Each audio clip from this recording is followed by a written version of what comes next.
Hey there, and welcome to the Daily Senior Safety Advice Podcast, the show where we talk about simple, practical ways to stay safe, independent, and confident at home. I'm Esther Kane, a retired occupational therapist, a certified aging in place specialist, and a dementia care specialist. Come visit us at seniorsafetyadvice.com, subscribe here and on our YouTube channel, and please share this with someone who needs it. Today we're talking about missed medication, because forgetting a pill is almost never just a memory problem. Let's take a moment and picture a pill organizer sitting on a kitchen counter. It's the 7-day kind. Monday through Sunday, little snap lids, the whole business. And it's Friday morning. You're there for a visit. You glance down on your way to the coffee pot, and suddenly you notice that the Thursday slot of pills is still full.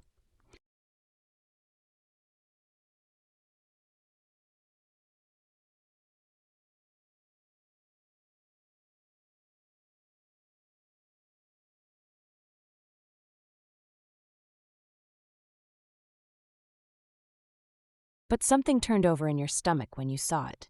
I know it did. And here's where most families go next. They decide this is a memory problem. Mom's slipping. And that one thought carries a whole freight train behind it. Because in a lot of people's minds, being unable to remember taking your pills is the first stop on a line that ends somewhere nobody wants to go. So let me put the brakes on that. Missing doses is common at every single age. And in all my years of walking into people's homes, memory was usually only one piece of it. Plenty of times it wasn't a piece of it at all.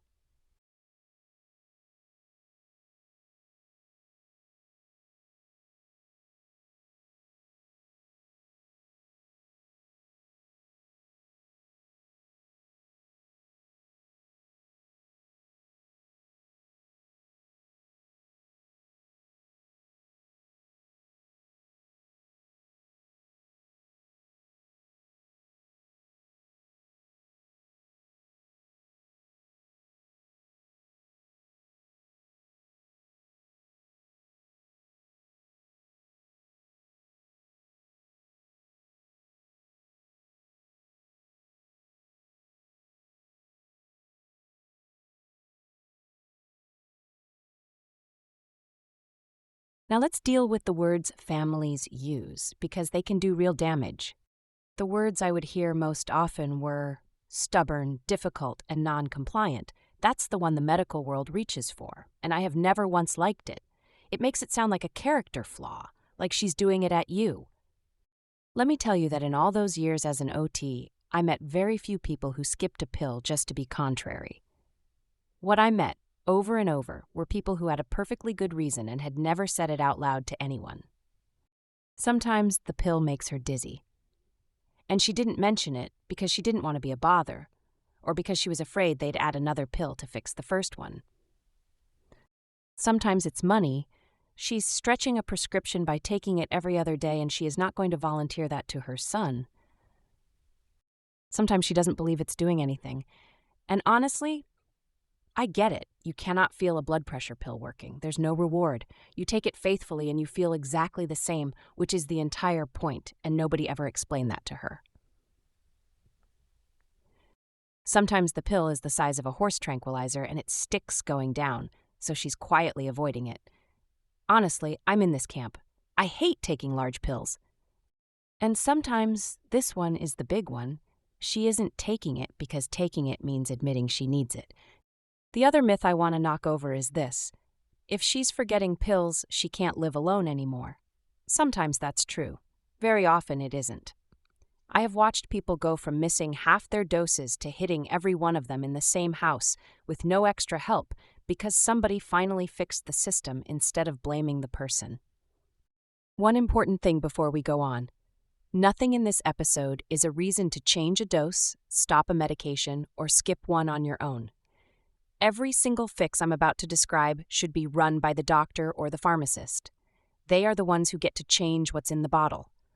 We're just making it possible to actually take it. So let's look at the real culprits. The timing doesn't match the life. A pill that has to be taken on an empty stomach at 6 in the morning from a woman who has eaten breakfast at 6:15 since Eisenhower, that's not going to hold. too many times a day. Most people can easily manage once a day. Twice a day is also well tolerated by most folks, but it started getting complicated when it's more than twice a day. Too many bottles from too many places. A cardiologist, a primary doctor, an urgent care visit last spring, and a couple of supplements a neighbor swore by. Usually nobody has ever seen the whole list in one room at one time. No anchor. The pill isn't attached to anything. It's floating loose in the day, waiting to be remembered on its own merits, and nothing floating loose in a day ever gets done reliably. And then the plain physical stuff.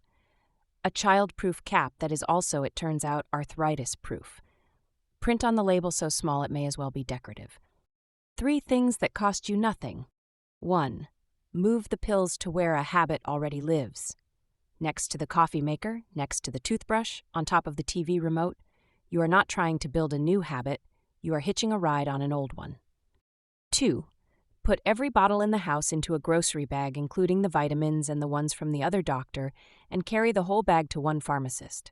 Ask them one question: can any of these be combined, dropped, or moved to once a day? That conversation is free, it takes 10 minutes, and pharmacists love being asked. 3. Ask that same pharmacist for easy open caps and large print labels. Both usually cost nothing. You just have to ask because nobody offers. Here's my ladder. Start at the bottom rung. Most people never need the top. First, simplify what's actually being taken. This is the step everybody skips, and it's the one that does the heavy lifting. Fewer pills and fewer times a day beats every gadget ever invented. That's a conversation with the prescriber and the pharmacist. Second, anchor whatever is left to something that already happens: coffee, teeth, the evening news. Third, the weekly organizer. But the right one. If there are morning and evening doses, you need a box with morning and evening compartments, not 1 square per day, and fill it the same day every week. Sunday works for most people. If you're a family member who visits, make filling the box part of the visit, right alongside the tea. Fourth, an alarm. A phone, a wristwatch, a plain kitchen timer, one of those little speakers you talk to. But here's the catch nobody mentions. The alarm has to go off where the person is, and the pills have to be within arm's reach of it. An alarm in the bedroom for pills in the kitchen just teaches somebody to ignore alarms. Fifth, and this is the underused one, ask the pharmacy about pouch packing. Some pharmacies will sort everything into little sealed packets printed with the day and the time. Tuesday, 8 in the morning. You tear off the packet, you take what's in it, you're done. No sorting, no lids, no wondering. For a complicated regimen, this is the single biggest improvement available to most people, and an enormous number of families have never heard of it. Sixth, an automatic dispenser. It locks, it beeps at the right time, and it only releases the dose that's due. Some of them will send a text to a family member when the dose wasn't taken. That last feature is worth more than everything else combined because it replaces guessing with knowing. And seventh, a person. Sometimes the answer isn't a device at all. It's a neighbor who stops by, or a home health aide, or a standing morning phone call. Notice the pattern. The cheaper and quieter the fix, the earlier it comes. Don't buy the machine before you've moved the bottle. Let's take a moment on this because here the goal shifts underneath you. Up to now, we've been helping somebody remember. When memory is genuinely changing, we stop helping them remember and we start handing them the dose. And that means the weekly organizer eventually stops being the answer. Think about what that box actually asks of a person. It asks you to know what day it is, it asks you to read the little letters, and it asks you to remember whether you already opened that lid an hour ago. When someone can't do all 3 reliably, the box quietly turns into a hazard. Because now the risk isn't a missed dose, it's a doubled one. I want to be plain about that. Taking Thursday twice is a serious thing with heart medication, with blood thinners, with anything for diabetes. Missing a dose is usually recoverable.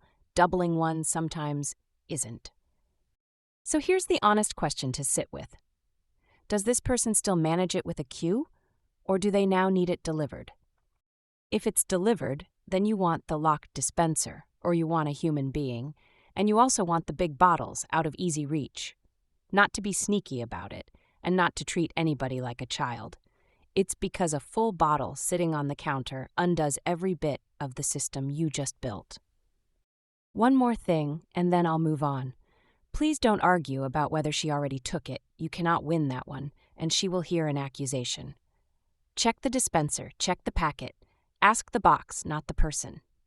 And ask the doctor for a full medication review. Some medications make thinking foggier, and a fog you can remove is worth finding. Let's talk about the daily phone call.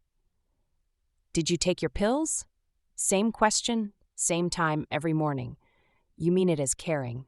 She hears an audit, and after about 3 weeks she starts saying yes automatically, whether she did or not, just to get the conversation over with, which means your check has stopped checking anything. Try attaching it to something instead of leading with it. Call at the hour she takes hers and take yours while you're on the phone. Or better yet, arrange it so you don't have to ask at all.